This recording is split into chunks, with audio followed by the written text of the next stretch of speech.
Chrisanne Moxley was 19 years old, and for the last couple of years she'd hit a rough patch, as her mama liked to call it. She'd dropped out of school, started hanging around the wrong kind of crowd. Been drinking, and not just a little bit either.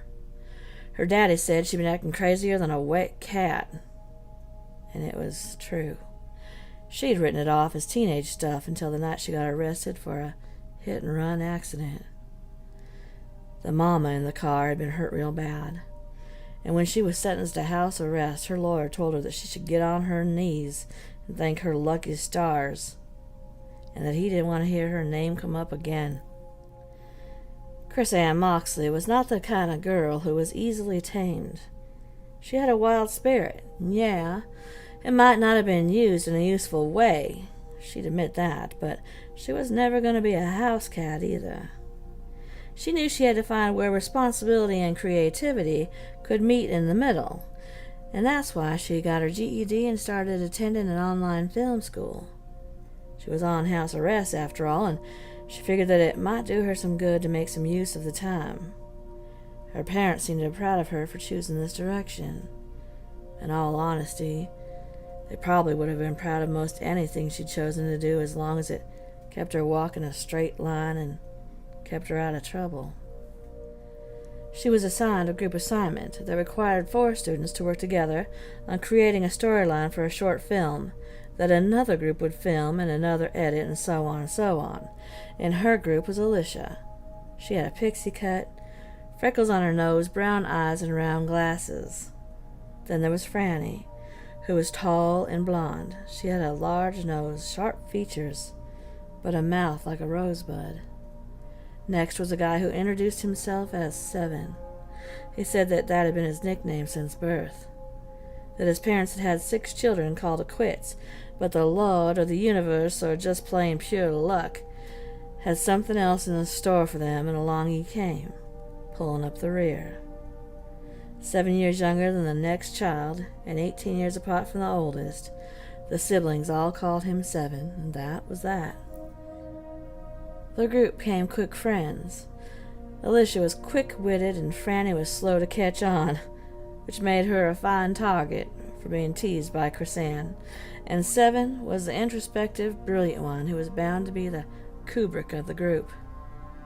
After a couple of weeks, Chrisanne and Seven began chatting separate from the group. He was the only one who knew that she was on house arrest. One night he asked if he could see her ankle bracelet, and she laughed, pulling up her leg in front of the computer's camera to show him the thin black strap that looked more like an Apple Watch, really, not like the chunky one she'd seen on TV. He was a good listener, and she found herself spilling out all that he ever wanted to know about her. His dad was a truck driver, and he didn't get to see him real often. His mama was in a nursing home. He didn't say why, and Chrisanne didn't ask. The two soon began to flirt.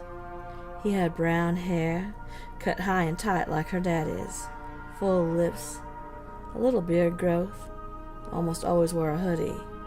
Before long, Chrisanne began to have feelings for Seven. He had shown her pictures of his siblings and his dad, one of both his parents standing on a beach. His mom's head was thrown back in laughter, and his daddy was looking at her as if she was the most beautiful woman he'd ever seen. Seven was proud of his dad. He was a hard-working man, he said. Sacrificed a lot for his family. His mom had run a daycare from her home to bring in some extra money. Every Thursday, Chrisanne had to go to counseling, and today was Thursday. She'd told Seven that she'd be gone for most of the day. Her mom would take her to lunch after her counseling, and she was allowed to be gone for a few hours if she was accompanied by one of her parents.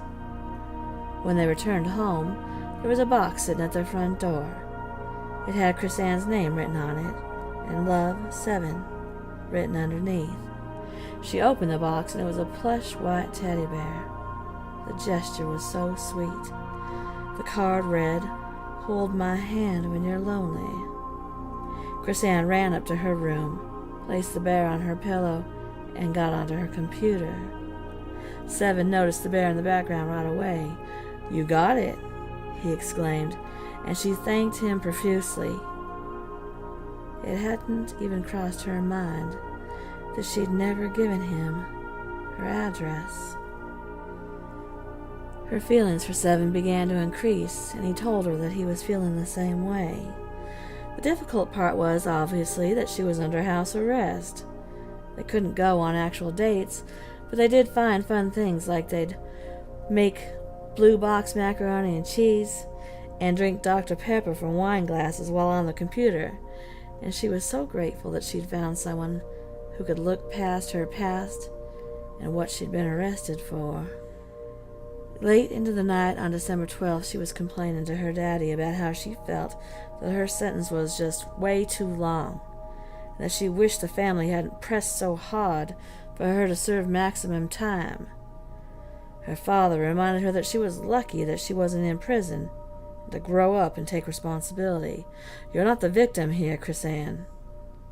A woman lost her entire way of life because of that accident. Her family lost the mother they knew, and her husband had to take 2 jobs to pay for the care of the mother. And while she knew that he was right, she cried like a baby. She was somewhat of a spoiled brat, she might admit. She'd suffered long enough, she demanded. She was trying to change her life too, you know, and her father walked out of the room and slammed the door, but not before saying, "I'm really disappointed in you, Chrissy." Chrisanne immediately got into a chat with Seven and began to complain about her father, but after 5 full minutes of her voice rattling on, she realized that Seven hadn't said a word. "Are you okay?" she asked. "Yes, I'm fine. I'm just worried about you."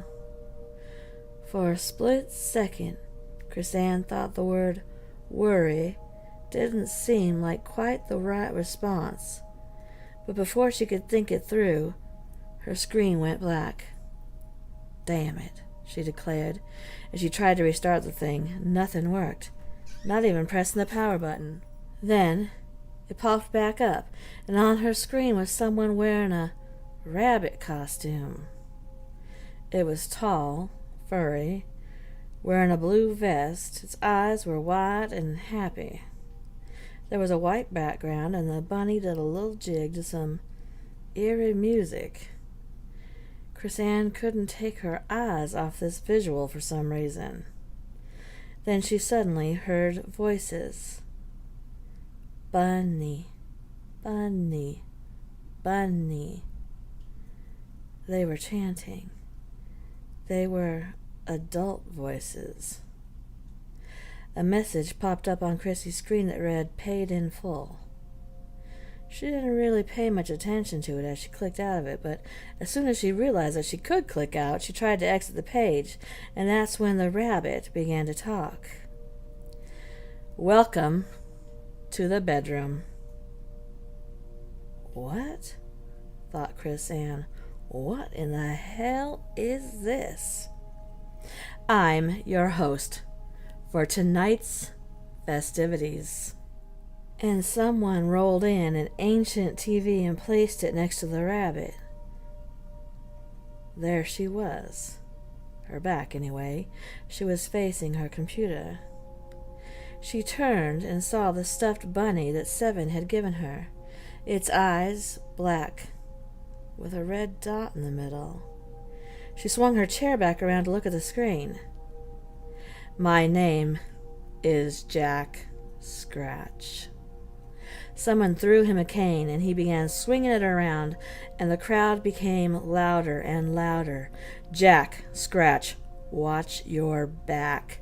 Jack Scratch, watch your back." The picture on the TV zoomed in on her as she swung back around. She jumped up to grab the bunny, and as she took a hold of it, she heard, "That woman you hit while you were drunk, that was my mother." It was almost a whisper. She was sure the crowd on the computer couldn't hear it through their voices. Many people were typing, "Jack Scratch, get her Scratch, Scratch, Scratch, Jack." scratch. She heard a scraping noise outside of her bedroom window, and her body froze. Her parents weren't home. She picked up her cell phone, but there was no service. She thought as quickly as she could, and she ran into her bathroom, grabbing an alcohol swab from its box and ripping the paper protector. She rubbed it on her ankle monitor, knowing that it would alert the police, and she locked the door. Jack Scratch. Jack Scratch. Jack Scratch was chanting from her computer as she heard the scratching noise on the bathroom door, and then the sickening sound of the door being kicked in. Jack Scratch. When the police arrived, there was no clear way to identify Chrisanne. They would definitely need dental records. The monitor had been cut off along with her foot. For a couple of days, the monitor would still ping. It was traveling west, until one day a SWAT team caught up with it at its final destination, 1,200 miles away. A film school was having their premiere night. The most talked about short film, The Bunny. The awards were given posthumously to the students who had created it, except for one student, and as it turned out, 7 had never actually been registered at the school.